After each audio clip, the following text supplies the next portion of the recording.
Hey everyone. I'm just making a short little video to discuss my supposed attack against number one. What I was thinking is using a spam attack. Yeah. Um, I don't feel like I have to really explain this spam attack much, but let me just walk through what I was planning. So, what I was thinking of doing is putting down four of the witches in each corner. Obviously, after I place down some what's called giants to block them till they can spawn little skeletons and take out the sides and eventually go down a little bit. And once they've taken out a little bit of these buildings, I then move in to go through this part right here. I guess the 9 o'clock side of the base. I've been thinking about this for quite some time now, and I'm just generally deciding about how I want to approach this because there are very many variables that should be taken into account when planning as to how I go through this core. We'll go through here and then into the core, because initially I was just thinking about it without the clan castle, the eagle artillery, the any of the heroes, and just thinking about getting through this part right here. So if you think about it like that, just for a few seconds, as well as taking into account that there will be a jump spell here, and all the troops would be pushing through here. See, I can't see what's right there, but supposedly there could be two giant bombs, or giant bombs here in this location, that could absolutely destroy my troops as immediately as they enter. So a giant bomb by itself, just a singular giant bomb, does 275 damage. So if there's two giant bombs there, it'll do 550 damage. And why I'm supplying this information is to give you an idea of the possibilities I'm facing, or the variables that should be taken into account. And since there is a king here,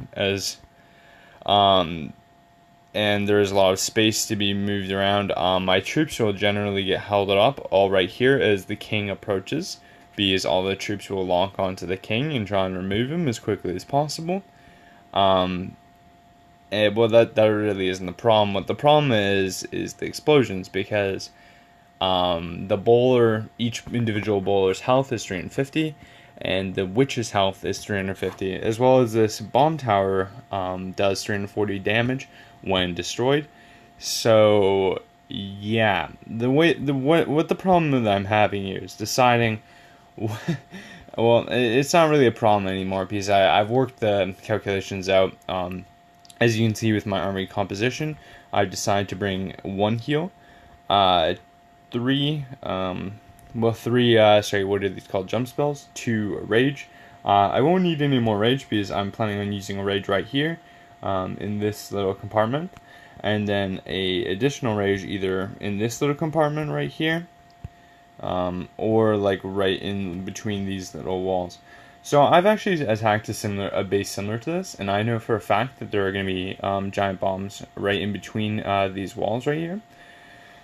So I'm kind of having to decide how I want to approach it, and I just wanted to get your guys' opinion. So I actually did some research, and I discovered that heal spell. Well, I decided that I need to learn how to. Well, I need to understand how a heal spell works. Well, some of you may be thinking that, I don't know how a heal spell works, but I really need to understand as to how quickly it heals a troop. So, actually, let me just get into it. So, a level 7 heal spell, the max heal spell, heals a total heal of 1800 HP. So, the way a heal spell works, it sends out pulses every 0.3 seconds that give 45 health, and that occurs for 12 seconds in total. So, yeah, on the website that I used to obtain this information, it just provided the information that it does these pulses 40 times for 0.3 seconds for 12 seconds. So, and you can evidently calculate. I mean, well, you could easily calculate that 1800 divided by 40 is 45 health. So that gives you the information that he gets healed 45 health for 0.3 every 0.3 seconds. So if you think about that real quick, let's say if my bowlers are going right up on this and they take damage from this this giant bomb exploding. If I had the heal spell on, they should be able to recover, given that they won't be taking any other splash damage, because hopefully they would have gone through here. But then there's the other effect that there are going to be other giant bombs in between these walls here. So the way that I'm thinking about doing this attack is obviously clearing out the sides, like I said, then funneling all the troops into this compartment right here, and then using the Warden's ability if like any giant bombs occur right off the bat. And some things to consider whilst this is occurring is that clan castle troops should be coming out at the exact same time. The queen should be getting lured over.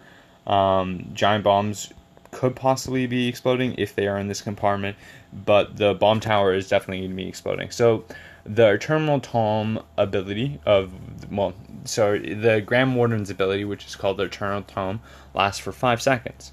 So give or take, if there are giant bombs right in this little compartment in between this mortar and this wizard tower, that means that I will have a very short amount of time to go through this king, because the king is going to be coming over the moment that these troops cross, and I doubt that we'll have sufficient time to protect against the bomb tower. So if it doesn't have enough time, and also these clan castle troops are gonna be coming in the exact same time, then I might have to position the heal spell to cover or be more so inside of this little compartment, which I was hoping to be able to position so that the majority of it would be covering this compartment in the middle of the base, in the core, like right here, because those are where the giant bombs are going to be, I suspect. But yeah, I don't really know what I'm explaining. Well, I kind of want to get people's opinion on what to do regarding this attack. But regardless, I was thinking about putting a jump spell right here, and another jump spell right over here. The one thing that I'm having a little bit of trouble with is that the fact that, well, actually, no, I'm not having any trouble with this anymore, because the reason why I want to deploy the witches and the giant bombs earlier is so they can start destroying all these troops, all these buildings relatively early, so that way, when the bowlers hopefully reach the center compartment right in between here, that they don't start to, well, even if they do, they won't get too far, and they will be hopefully forced to turn back around. But yeah, well, actually, depending on how far they go, that could occur. But yeah, gosh, I'm like finding myself running out of breath because I'm just talking too much. But yeah, I really want to get a 3-star in this base, so it'd be kind of bad if I didn't after this much playing. But yeah, just let me know what you guys think.